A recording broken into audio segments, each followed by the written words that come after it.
For 500 years, Europe ate its way through ancient Egypt. Not the grain, not the figs, the people. Pharaohs, priests, ordinary Egyptians, dead 3,000 years, dug out of the sand, shipped across the Mediterranean, ground into brown powder, and stirred into wine and hot chocolate by the finest doctors in Europe.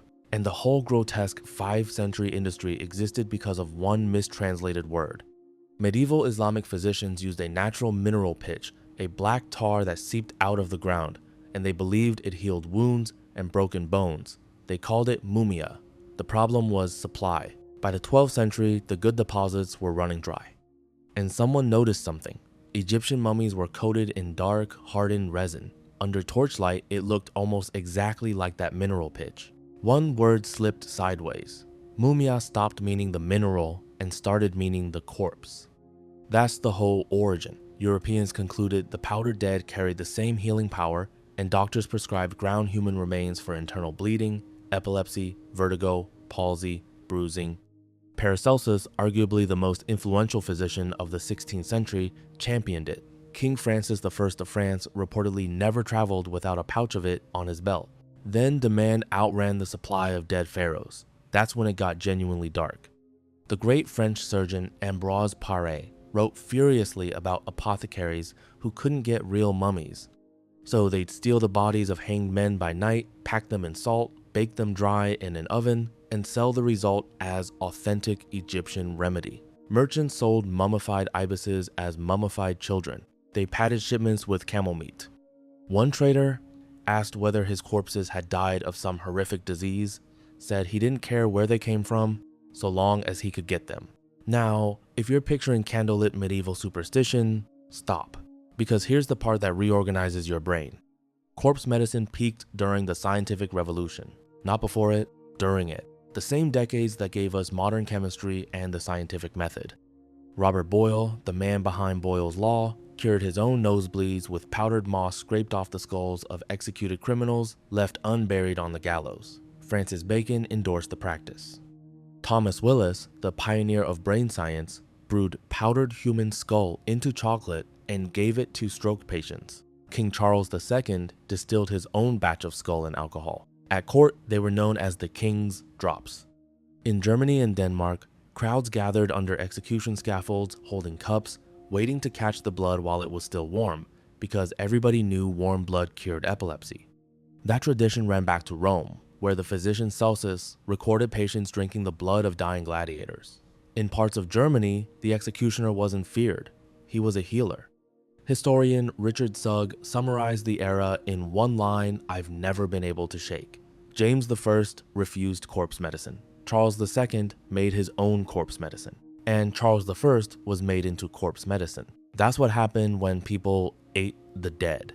Now, here's what happened when they started eating poison deliberately and paid extra for the privilege. Picture a fashionable woman in 1901. The look she's chasing is pale, not healthy pale. Consumptive pale skin so translucent you can see the veins, because that signals you're wealthy enough never to work outdoors. The market delivered. Dr. Rose's French arsenic complexion wafers, sold through the Sears Roebuck catalog.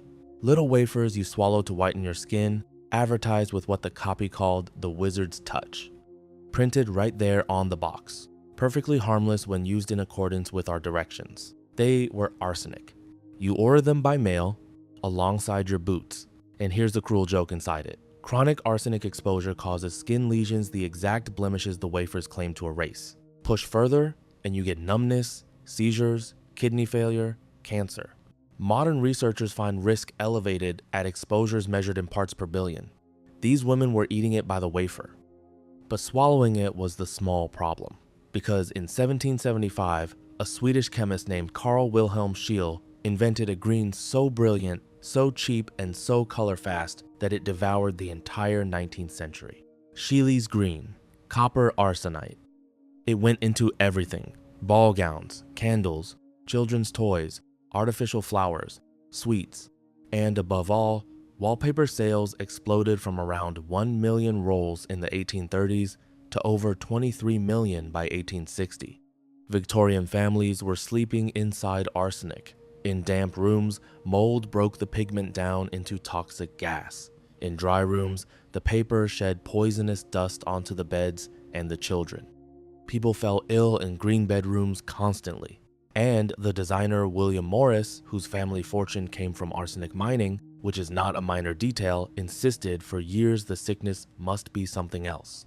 He switched to arsenic-free greens around 1870 under public pressure. But the people who died first weren't the ones sleeping in it. They were the ones making it. Matilda Scherer was 19. Her job title was fluffer.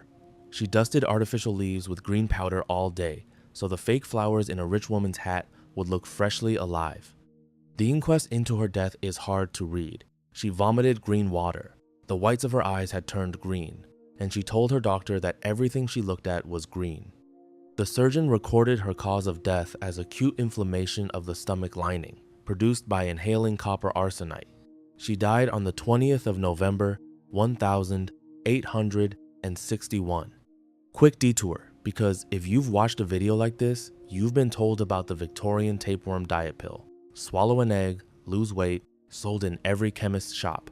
That one almost certainly isn't true.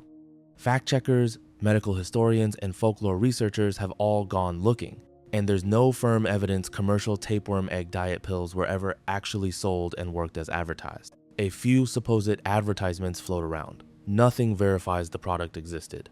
The modern rumor crystallized in the 1960s, usually deployed to belittle famous women. The opera singer Maria Callas is the standard example, and her own records show she picked up a beef tapeworm from undercooked meat.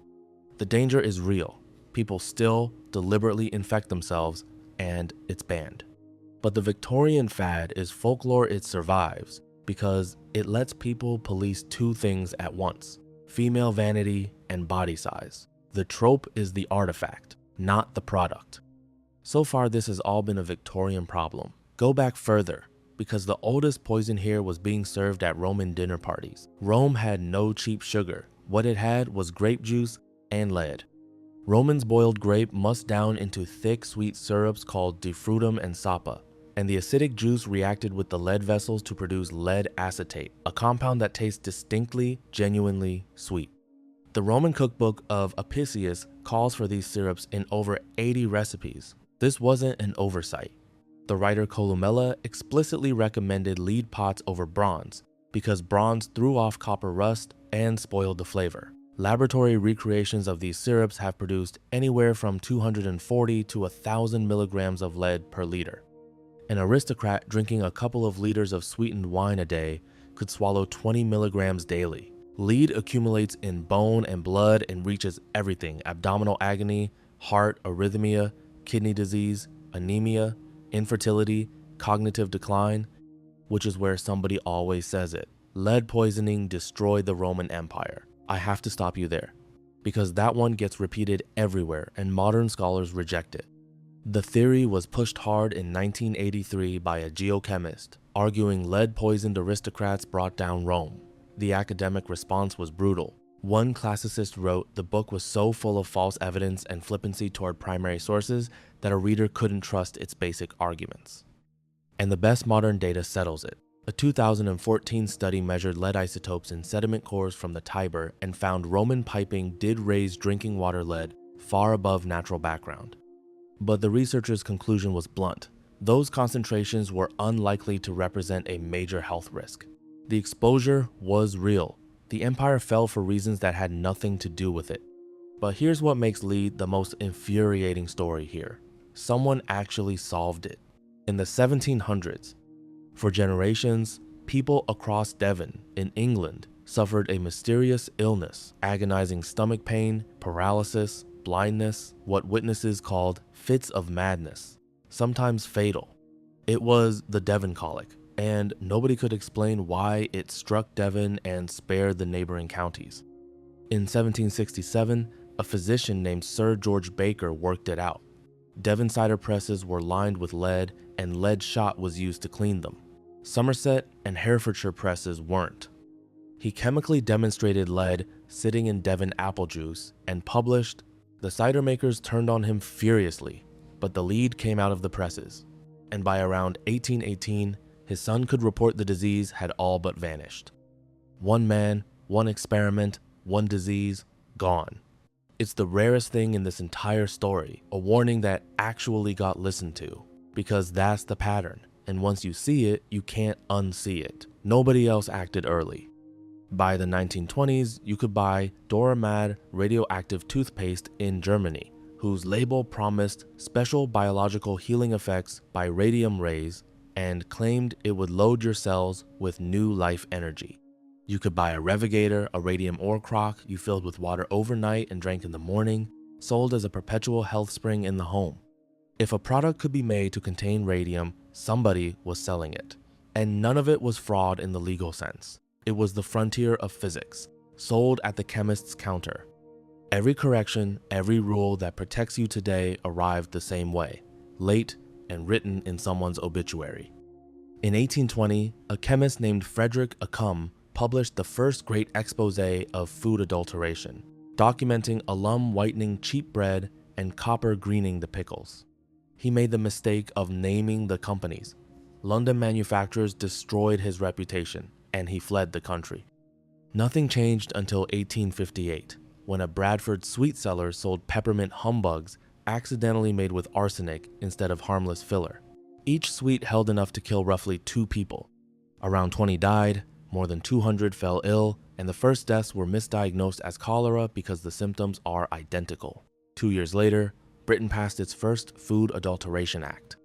In America, a chemist named Harvey Wiley recruited 12 volunteers in 1902 and fed them measured doses of common food preservatives to document what they did to a human body. The press called them the Poison Squad. That, plus a million women writing to the White House, produced the Pure Food and Drug Act of 1906. In 1937, a chemist dissolved a new wonder drug in what was essentially antifreeze, added raspberry flavoring, and shipped it with no safety testing because no law required any. It killed 107 people, many of them children. The company could only be charged with mislabeling. The following year, America finally required that a drug be proven safe before sale. And in 1962, after thalidomide left over 10,000 babies worldwide with catastrophic birth defects, a disaster kept out of America almost single-handedly by an FDA reviewer named Francis Kelsey, who simply kept refusing to approve it, the law finally demanded something nobody had thought to require, that a drug also has to actually work. Here's the thought I'd leave you with. Every person in this video believed they were living in the modern era, the enlightened one, the one that had finally figured out what was safe. The mummy eaters had Europe's best physicians. The arsenic wafer buyers had a printed guarantee. The radium drinkers had cutting-edge physics. Safe was always defined by whoever was selling it. So do we. If this got under your skin, there's a companion piece you'll want, because swallowing poison by accident is one thing, but doctors deliberately treating patients with cures that made everything worse is a separate nightmare entirely. That's every medicine in history that made things worse, and it's on the channel now.